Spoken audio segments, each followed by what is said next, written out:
Rest in peace to Jimmy Cliff, one of the greatest musicians, artists, versatile performers in any style of genre of music.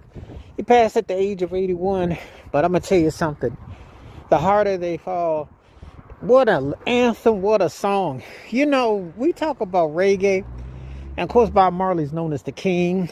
Peter Tosh was fiery, and you had other stalwarts like Third World and Steel Pulse.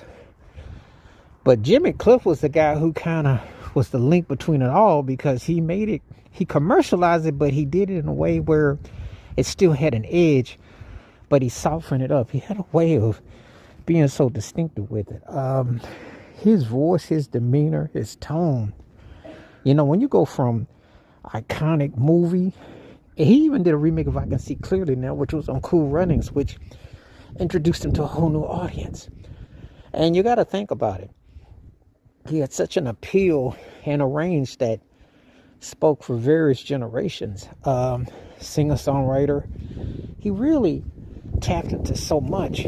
People don't understand that reggae style of music, while it may come across simplistic to the naive ear, is very complex. And on top of that, it was almost like forbidden or taboo.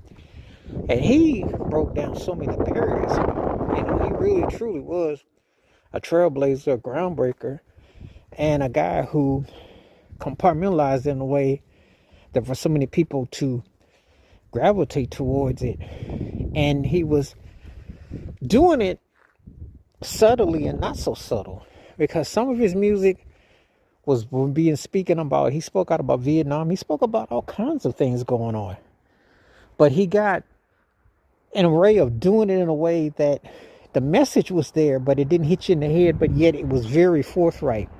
He was a very unique artist that way, because so often than not, a lot of times artists have to talk tough, or some artists have to be vulgar, some artists have to use all kinds of words to get their point through.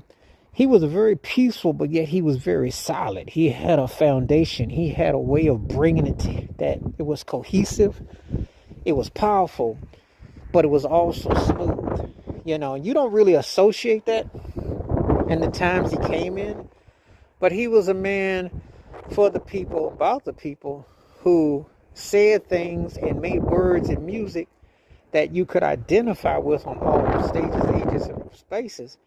But yet he also had a message. You know, when you think about people like Steel Pulse, and you think about UB40, acts like that, Jimmy Cliff